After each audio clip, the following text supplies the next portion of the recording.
Hortense resta avec la chapelle et Arméance, sauf quelques jours passés en Hollande jusqu'à la fin de janvier 1807. Durant ce séjour, elle implora de nouveau la clémence de l'empereur, comme le prouve la lettre ci-dessus publiée très inexactement dans la correspondance, mais dont l'original est seulement signé. Mes filles, j'ai reçu votre lettre du 24 septembre d'Aix-la-Chapelle. J'ai envoyé au grand juge la pétition de l'individu pour lequel vous vous intéressez, pour que sa grâce lui soit accordée. Je reçois toujours avec plaisir de vos nouvelles. Je désire que vous vous portiez bien, que vous ne doutiez jamais de la grande amitié que je vous porte. Votre affectionné père, Napoléon. Voix des fragments de Wittenberg le 23 octobre 1816, le jour même où il donne l'ordre à Davout d'entrer à Berlin, l'empereur de sa propre main écrit et signe cette nouvelle lettre. Ma fille, j'ai reçu votre lettre. Je vois avec plaisir que vous soyez immense. Soyez gaie et contente. Mes affaires vont fort bien. J'espère que je trouverai M. Napoléon grandi d'un pied et fort savant. Mille baisers à tous les deux. Votre affectionné père, Napoléon. Wittenberg, le 23 octobre. Puisque quelques jours après de Berlin, cette fois nouvelle lettre, mais qui est seulement signée par l'empereur. Ma fille, j'ai reçu votre lettre du 23.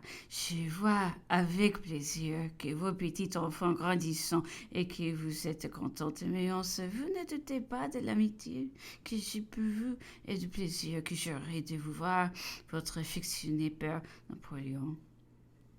Hortense avait fait écrire à l'empereur par Napoléon Charles, mais le destinataire de la lettre n'est pas dupe.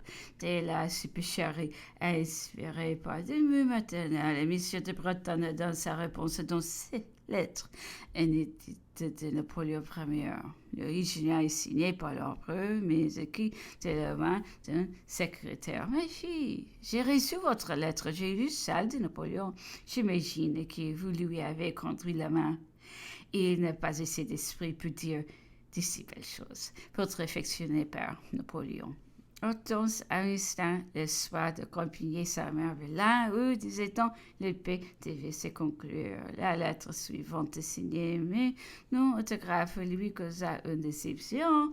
Elle avait envoyé à l'empereur une ode de M. d'Esprit qui, non content d'être le secrétaire de ses commandements, taquinait la muse.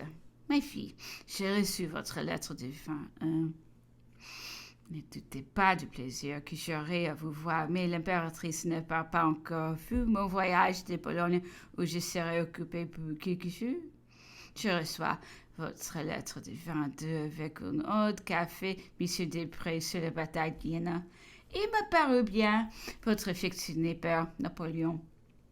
Le 1er janvier approche Napoléon Charles qui n'a que 4 ans et 3 mois. Récidive ses compliments sont tournés de telle façon que, de nouveau, ils éveillent les soupçons de l'empereur. Ces soupçons, Napoléon les exprime dans une lettre autographe signée de 13 janvier 1807. Ma fille, j'ai reçu votre lettre de celle de M. Napoléon, qui je suppose être de vous. Je vous remercie donc de l'une et de l'autre. Je vous souhaite bonne et très bonne année. Donnez un baiser est un cadeau de ma part. Napoléon est à son frère. Pour vous, ne doutez jamais de mon amitié paternelle. Napoléon, nouvelle lettre de Petite Prince. Peut-être un remerciement des cadeaux reçus, nouvelle réponse de l'empereur. Original seulement signé. Ma fille, je reçois votre lettre et celle de M. Napoléon. Je soupçonne toujours qu'il ne sait pas trop ce qu'il écrit et que le mal lui a été tenu par sa petite maman. Tout raison pressé là de ma part. J'aurais été fort aise de le voir, mais il me faut remettre ses plaisirs à mon retour en France, ce qui, j'espère, ne tardera pas. Votre bien affectionné père Napoléon. La lettre suivante, orthographe signée et datée du 22 sans autre indication. Mais son texte permet de lui attribuer la date du 22 janvier 1807, le 29 du mémoire. Hortense arrivée à la haie. Ma fille, je reçois votre lettre. Je vois avec peine que vous quittiez l'impératrice. J'aurais été très aise de vous voir, mais vos peuples de Hollande seront contents de vous voir. Ne doutez jamais de mon amitié.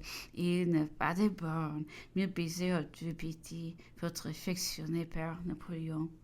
Hortense intervint en faveur de Rosalie Marie-Thérèse Déranger, veuve du marquis de Nadillac, qui avait épousé en 1798 Jean-François de Pérouse-Comté, car enfermé au début de 1816 à l'île Sainte-Marguerite. Elle était alors exilée à Nice. L'original de cette lettre est simplement signé. Ma fille, je reçois votre lettre du 20. Je n'y puis rien faire pour Madame de Cœur. C'est une intrigante et une mauvaise femme. Aussitôt que je retournerai à Paris, j'écrirai ah oui pour vous y faire venir. Ne doutez pas du plaisir que j'aurai à vous voir et du tendre attachement que je vous porte. Votre affectionné père Napoléon.